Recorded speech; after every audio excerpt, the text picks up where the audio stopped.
బాబాజీ గారి దర్శనం దుర్లభం అంటారు కదండీ! అలాంటిది ఆయన దర్శనం మీకు ఏ విధంగా జరిగింది? నేను ధ్యానంలోకి రాకముందే ఒక యోగి ఆత్మకథ బుక్కు లైబ్రరీ నుంచి తెచ్చుకొని చదవడం జరిగింది. అప్పుడే ఫస్ట్ టైం బాబాజీ గారి గురించి తెలుసుకోవడం జరిగింది. అది చదివినప్పుడు నిజంగా ఇటువంటి యోగులు కూడా ఉంటారా?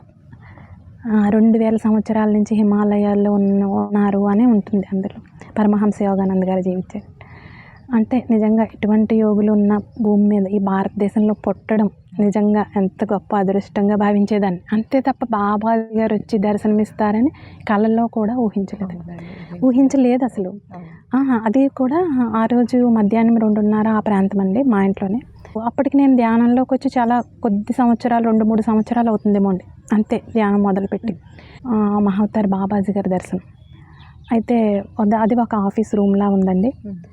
ఒక మధ్యలో ఉంది, ఒక చైర్లో బాబాజీ గారు కూర్చొని ఉన్నారు. నేను ఇక్కడ నుంచొని ఉన్నాను, బాబాజీ గారు అక్కడ కూర్చొని ఉన్నారు. నా వైపు చూసారండి, ఇలా దృష్టి పెట్టారు. చూడగానే చాలా విపరీతమైన ఎనర్జీ ఫ్లో అయింది. బాబాజీ గారి దృష్టి వద్ద దృష్టి అంటారు కదా, కళ్ళు పైకి ఉండి యోగులు అలా ఉంటారు, అలా ఉన్నారండి బాబాజీ గారు. ఉన్నారు. జుట్టు చాలా పొడవుగా ఉంది, చాలా పరిశుభ్రంగా ఉంది జుట్టు. నోట్తో ఏమీ మాట్లాడలేదు, కాకపోతే అన్నీ అర్థమవుతున్నాయండి. ట్రాన్స్మిషన్ ఆఫ్ వర్డ్స్ అనేది జరుగుతుంది. అదే నాకంతా అర్థమవుతుంది. అయితే తర్వాత ఏం చెప్పారంటే, నేను నీకు కనిపించానని అందరికీ చెప్పు అని అన్నారు. ఆ దర్శనం అయిపోయిందండి. తర్వాత ఎక్కడ మహావతార్ బాబాజీ గారు వచ్చి నాకు కనిపిస్తారా, అసలు ఇది నేనేమన్నా ఊహించుకుంటున్నానా అనుకున్నానండి నేను నిజంగా. అది కూడా నైట్ అయితే పోనీ ఏదో కళ అనుకోవచ్చు కదండి. అది డే టైము అంటే లేదు అని అమ్మగారు కన్ఫర్మ్ చేసిన తర్వాత గ్రూప్ మెడిటేషన్లో చెప్పడం జరిగిందండి. చాలా అద్భుతమైన విషయం. ఈరోజు కూడా నాకు తలుచుకున్నప్పుడల్లా దృశ్యం కళ్ళ ముందు మెదులుతుందండి, ఇప్పుడే జరుగుతున్నట్టుగా. చాలా అద్భుతంగా ఉందండి బాబాజీ గారు. మీకు ఈ సుషుమ్న క్రియాయోగ ధ్యానం చేయటం వల్ల దేహం నేను కాదు, ఈ శరీరం నేను కాదు అన్న విషయం మీకు ఎలా అవగాహన జరిగింది? అది కూడా ఒక అనుభవం వచ్చిందండి. ఒకరోజైతే మామూలుగా అయితే నేను భగవద్గీత పారాయణం చేసేటప్పుడు 8వ అధ్యాయంలో ఎక్కువ ప్రయాణకాలే, అంత్యకాలే ఇలాంటి పదాలు ఎక్కువగా వస్తాయండి. మీకు తెలిసే ఉంటుంది కదా, మనందరికీ భగవద్గీత పరిచయమే కదండి. ఆ ప్రయాణకాలే, అంత్యకాలే అంటే అయ్యబాబాయ్ అదేదో నాకు భయంగా ఆందోళనగా అనిపించిందండి. ఎందుకంటే అప్పుడు ఏం జరుగుతుందో తెలియదు కదా ఎవరికైనా. అది ఏదో దారి తెలియని ప్రయాణంలాగా ఆందోళనగా అనిపించేదండి. ఆ అధ్యాయం వరకు త్వరగా పారాయణ చేసేసేదానండి, కానీ ఆ ఆందోళన అలా ఉండేది. ఎందుకంటే తెలీదు. అది ఎలా అనుభవంలోకి వచ్చిందంటే అండి, ఒకరోజు నా ప్రాణం పోతుందని తెలుస్తుంది. కాలు బొటన వేలు దగ్గర నుంచి అండి స్టార్ట్ అయింది. మొత్తం ప్రాణశక్తి శరీరంలో అన్ని అవయవాల నుంచి పై వైపు వచ్చేసింది. నా ప్రమేయం లేకుండానే దృష్టి భ్రూమధ్యంలో నిలిచిపోయిన తర్వాత నేను ప్రార్థన కొనసాగుతూనే ఉందండి నిజంగా. అసలు అంటే కృష్ణ నువ్వు తప్ప నాకు ఇంకేం తెలియదు అంటే, అప్పటికి మా పిల్లలు చిన్నపిల్లలు స్కూల్కి వెళ్ళి పిల్లలండి. అంటే ప్రాణం పోతుంది అనుకున్నప్పుడు కొంచెం కూడా వాళ్ళు గుర్తు రాలేదండి అసలు నిజంగానే కదా. నేను లేకపోతే వాళ్ళు ఏమవుతారు, ఆ భావనే రాలేదండి. నాకు తర్వాత తలుచుకుంటాను నేను అసలు. కానీ అలా మొత్తం శరీరంలోంచి ప్రాణశక్తి అంతా బయటకు వచ్చేసింది, పూర్తిగా వచ్చేసింది. ఇంకా నాకు ఎలాంటి కనెక్షన్ లేదండి. శరీరం డెడ్ బాడీ లాగా ఇలా గట్టిగా అయిపోయింది. నేను శరీరం పక్క నుంచి చూసుకుంటున్నాను, పక్కన ఉన్నాను. నాకంతా తెలుస్తుంది. అప్పుడు కూడా నాకేం మార్పు లేదు పెద్దగా. శరీరంలో ఉన్నప్పటికీ బయటకు వచ్చినప్పటికీ కూడా మార్పు లేదండి, అంతా తెలుస్తుంది. అప్పుడు ఈ అవగాహన అంటే ఇప్పుడు అందులోనే భగవద్గీతని చెప్పారండి. ప్రాణకాలే మనసా అచలేన, మనసు అవ్వకూడదు. భక్త్యా యుక్తో అంటే భక్తితో ఉండాలి.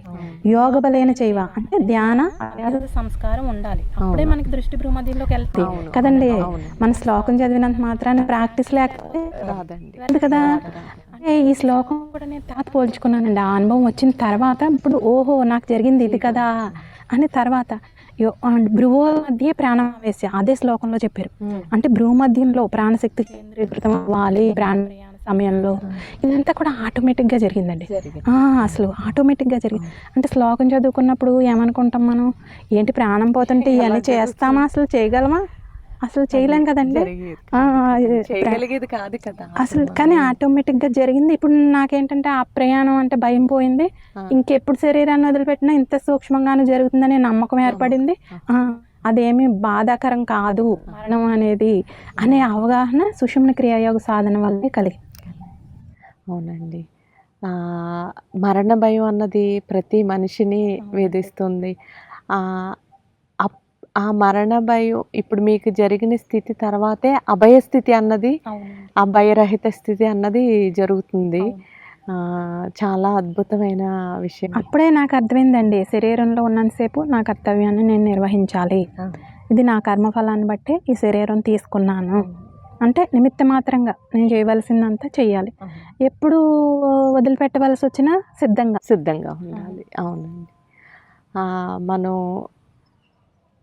అంటే భూమి మీదకి దేనికోసం వచ్చామో ఆ పని గుర్తు చేసి మనల్ని అటువైపు నడిపిస్తున్నారు కదండి గురువులు మనల్ని.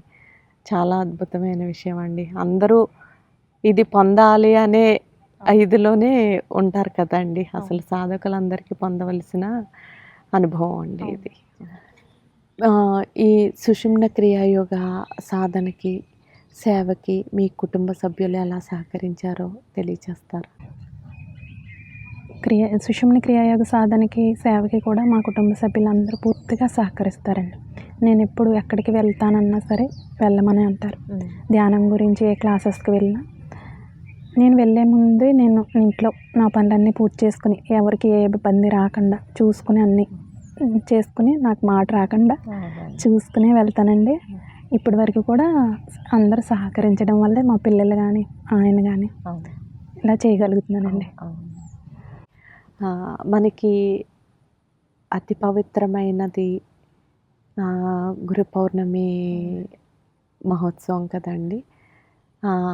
అది మనకి చాలా పుణ్యక్షేత్రాల్లో నిర్వహించడం జరుగుతుంది. దానికి మీరు అంటే చాలా దూర ప్రయాణాలు అన్నీ కదా, దానికి మీరు ఎలా వెళ్ళగలిగేవారు ఒకసారి వివరించండి. గురు పౌర్ణమికి అండి కొత్తాలం దగ్గర నుంచి మొదలుపెట్టి ఇప్పటి వరకు కూడా అసలు అన్ని యాత్రలు చేయగలనని ఎప్పుడు అనుకోలేదండి. గురువుల అనుగ్రహమే. అసలు నిజంగా నాకైతే మామూలుగా అయితే ప్రయాణాలు పెద్దగా చేయలేనండి. అస్సలు పడదు నాకు. పక్కన కూర్చున్న వాళ్ళని బట్టి తేడా చేసేస్తుందండి. అసలు ఇబ్బంది వచ్చేస్తుంది చాలా. ఇంకా అసలు నా బ్యాగ్ కూడా నేను పట్టుకోలేనట్టుగా అంత వీక్నెస్ వస్తుందండి.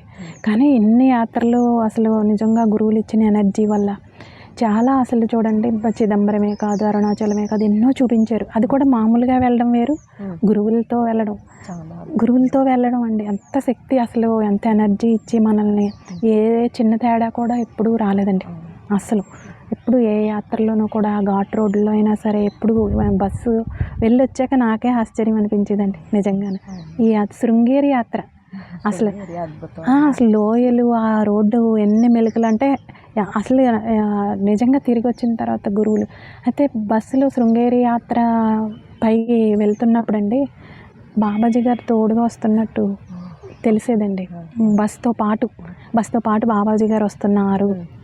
అంతా సురక్షితంగా అనిపించేది నాకు ఆ యాత్ర. గురు పౌర్ణమి యాత్ర ప్రతిదీ కూడా తిరిగి వచ్చిన తర్వాత నిజంగా నేనైనా ఇవన్నీ యాత్రలు చేశాను అనిపిస్తుందండి ఇప్పటికీ, ఈ రోజుకి కూడా. గురువులే ఎనర్జీ ఇచ్చి ఈ యాత్రలన్నీ చేయించి అక్కడ పరమ గురువుల ప్రజెన్స్లో మనం ఉండగలగడం విశేషం కదండి. హోమం జరిగే ప్రదేశంలో ఎంతోమంది సిద్ధులు అందరూ అమ్మగారు ఆహ్వానించి వాళ్ళ సన్నిధిలో మనం ఉండగలగడం నిజంగా గొప్ప విశేషం అండి. అద్భుతమైన అనుగ్రహం అండి, గురువుల అనుగ్రహం అండి. కేవలం మనం నిమిత్త మాత్రం, అన్నీ అమ్మగారే చూసుకుంటారు. అవునండి. ప్రతి ఒక్కళ్ళని ఎక్కడికి ఎవరిని ఎలా చేర్చాలి అన్నది, అందరి యోగక్షేమాలు కూడా అమ్మగారు ప్రతి నిమిషం చూసుకుంటూ ఉంటారండి. ఆత్మజ్ఞానాన్ని పూర్తిగా తెలుసుకోవటానికి పుస్తక జ్ఞానంతో పాటు సద్గురువుని ఆశ్రయించడం ఎంతో ముఖ్యం. తత్వదర్శి అయిన గురువు దొరకటం, గురువు అనుగ్రహం పొందటం, సద్గురువు అయిన బాబాజీ గారి దర్శన భాగ్యం కలగటం, తన శరీరం నుండి ఆత్మ వేరు అవటం వంటి ఎన్నో అనుభవాలను మనతో పంచుకున్నందుకు ధన్యవాదములు పుష్ప గారు. సుషుమ్న క్రియాయుగులందరికీ గురువుల అనుగ్రహం సంపూర్ణంగా లభించాలని కోరుకుంటూ ఓం సుషుమ్న. మంగళం నిత్య శుభం.